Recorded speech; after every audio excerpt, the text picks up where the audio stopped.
Olá, seja bem-vindo aqui ao canal. E antes de você assistir a sua aula, eu vou pedir para que você curta esse vídeo, inscreva-se no canal para receber todos os vídeos semanais e também compartilhe o link deste vídeo com pessoas que você conhece que querem aprender inglês, que querem melhorar o inglês. São infinitas as possibilidades. Se você assistiu esse vídeo, gostou dessa aula, gostou da forma como eu ensino, quer aplicar esse conteúdo, quer ter aulas particulares ou até mesmo aulas em grupo, entre em contato comigo através do meu WhatsApp. E o link tá aqui, ó, do lado. Você pode escanear esse QR Code e vai dar direto lá no meu WhatsApp, onde nós vamos estar te atendendo e descobrindo a melhor opção para você aplicar e aprender esse conteúdo. Se você não conseguir escanear esse QR Code, você pode entrar através do link que está na descrição. Mas agora você pode assistir a sua aula, estudar bastante em casa. Vamos embora! Olá, querida aluna, seja bem-vindo a mais uma aula aqui no seu curso de inglês. Então, bom dia, boa tarde, boa noite. Não sei que hora você está assistindo essa aula, mas hoje, independente do horário, a gente vai falar sobre verbo to be. E dessa vez a gente vai falar sobre verbo to be no passado. Para falar sobre verbo to be no passado, antes de tudo, a gente tem que estabelecer um conceito importantíssimo que é separar verbos em geral de verbo to be. Quando a gente fala de verbos em geral, por exemplo, o verbo liked, que é o passado do verbo like, o verbo ate, que é o passado do verbo eat. Quando a gente fala disso, a gente usa outra estrutura para falar em inglês, né? A gente usa o did como auxiliar, né? E a gente vai repetir esse verbo no passado para todas as pessoas. Lembre-se disso. Quando a gente fala de verbo to be, o verbo to be ele tem uma estrutura completamente diferente, né? Seja no presente, seja no passado.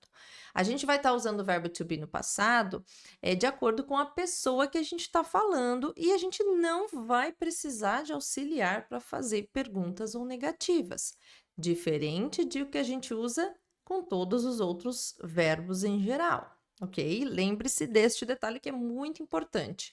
Então, para você usar o verbo to be no passado, você só precisa mesmo saber o verbo to be no passado. Você não precisa usar auxiliar nenhum. É importantíssimo lembrar desses detalhes, ok? Fazer essa comparação é importante para que o aluno não se perca na hora de construir uma frase e acabe colocando o verbo to be junto com o auxiliar did, que a gente não utiliza no inglês, tá? Então lembre-se disso. Passado simples de verbos em geral, o verbo vai se repetir para todo mundo, para todos os pronomes, e a gente usa o did para negativas e perguntas. Já verbo to be, no passado, ele vai mudar, ou seja, ele vai conjugar de acordo com o pronome, e você não precisa de auxiliar para negativas e perguntas, certo? Feito essa comparação, é importantíssimo dizer que o aluno que domina verbo to be no presente vai ter muita facilidade de visualizar o verbo to be no passado, porque simplesmente a gente vai fazer a mesma coisa, as mesmas estruturas. Onde você usava o am e o is, você vai substituir por was, e você já colocou a frase no passado. Onde você usava are no presente, você vai colocar were no passado. Já vamos falar sobre essa pronúncia. Mas então é importantíssimo lembrar da tradução do verbo to be, né? Para você que ainda se sente um pouco perdido, verbo to be é um verbo. Verbo to be, o próprio nome diz, e significa ser ou estar. No presente, eu sou, eu estou, você está, ele está, nós estamos, eles estão, eles são. No passado, que é esses dois aqui, eu estava, você estava, nós éramos, eles eram, eles estavam. Tudo no passado relacionado ao ser ou estar. E aqui o presente relacionado ao ser ou estar. Então, lembre-se que estes caras aqui do presente e esse cara do passado, que é o assunto de hoje, eles são verbos, ou seja, eles vão ter uma tradução dentro da frase, a gente não usa eles à toa, eles não são auxiliares, eles estão lá e eles serão traduzidos. Was vai depender, obviamente, da pessoa que está fazendo a ação. E o were também vai depender da pessoa que está fazendo a ação. A gente já vai falar um pouquinho sobre isso, sobre como que a gente traduz. Mas lembre-se disso. Se você sabe usar am e is, você sabe usar was. A diferença é que tá no passado. Are vira were. Simplesmente isso. Memorize isso que você não se confunde mais e você não vai cometer equívocos na hora de construir suas frases em inglês. Falando então sobre pronúncia, é muito comum as pessoas olharem esse verbo to be do passado, que é o passado de are, e ficar em dúvida entre a pronúncia. Where, where, were, qual que é a pronúncia disso?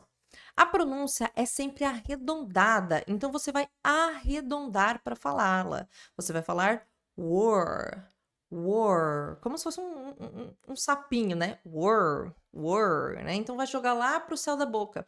O ar, were, were. A língua também ela faz um barquinho, né? Ela faz um U, were. É assim que a gente pronuncia, tá? Já quando a gente está falando deste cara aqui, que é muito parecido, mas é diferente, né? Lembrando que o were é o passado do verbo to be, are. E we're, é nós somos, nós estamos, ou seja, é nós somos, nós estamos. Você mantém a pronúncia do nós, que é we, e bota o som de R depois. We're. Ou we are, porque lembra que isso é abreviação de we are. Nós somos, nós estamos.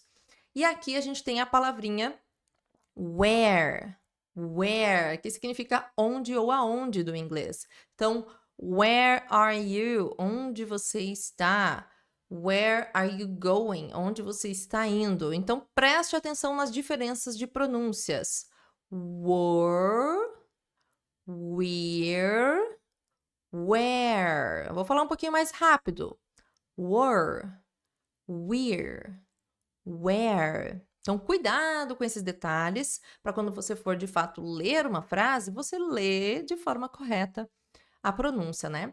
Obviamente que falando vai vir da sua cabeça, então você já vai ter memorizado o que você quer falar, então o equívoco é muito menor. É para ter atenção de quando você vê essa palavra, você poder identificar o que significa, primeiramente, claro, para você ter o entendimento, e também para você saber como pronunciar corretamente. Mas hoje a gente vai falar deste cara aqui, que é o passado do verbo to be. A segunda variação, né? Nós temos duas variações de verbo to be no passado. Então vamos lá. Agora sim chegou a hora da gente traduzir isso aqui para você ter mais ou menos na sua cabeça em que situações você vai utilizar isso aqui quando você estiver conversando em inglês com alguém. Então, para fazer o comparativo, como eu disse inicialmente, quem domina verbo to be no presente vai ter muita facilidade de usá-lo no passado. Por isso que a gente vai fazer esse comparativo, tá? Lembrando que no presente nós temos as abreviações possíveis, né? Que são as short forms. Mas no passado a gente não tem formas curtas, a gente não faz essas abreviações, tá? Essas contrações, a gente não faz somente no presente, só para que você se lembre disso aqui. Então, lá no presente, quando a gente fala I am, eu digo eu sou, eu estou. Mas no passado, I was, eu era, eu estava. Pode ser também eu fui, né? Do verbo ser do português. Então, no português, olha quantas variações a gente tem. Eu fui, eu era, eu estava, eu estive. Tem muitas traduções possíveis aí, mas tudo isso no inglês é I was. Lembrando que tem o eu fui do verbo ir, que indica movimento, mas é outra coisa. Aí seria I went, mas é outra coisa, tá? Eu fui na sua casa, né? Indicando movimento. Agora, eu fui uma professora no passado. Então, I was. Eu fui porque eu era uma professora, tá? Vem do verbo ser. Cuidado com as traduções. Aqui, quando a gente fala o he, ou she, ou it, a gente usa o is no presente. He is, ele é ou ele está. She is, ela é ou ela está. It is, é ou está.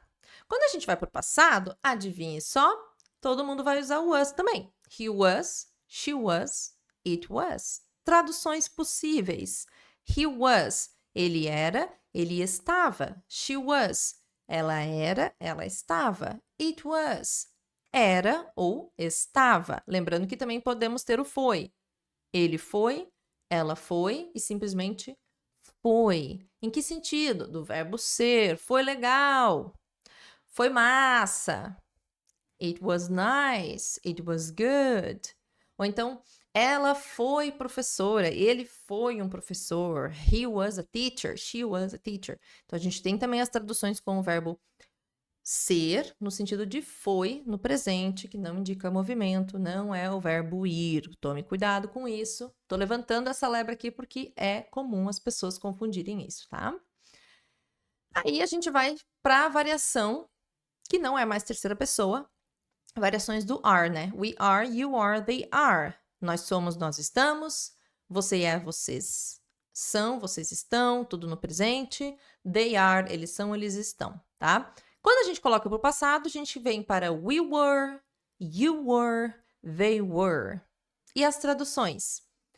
Nós éramos, nós fomos, nós estávamos. Você ou vocês eram.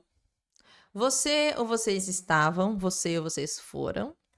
E they were, eles ou elas foram, eles ou elas estavam, eles ou elas eram.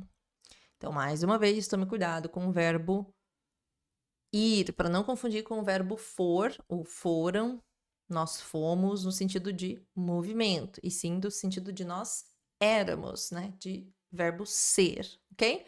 Então, são essas as possíveis traduções.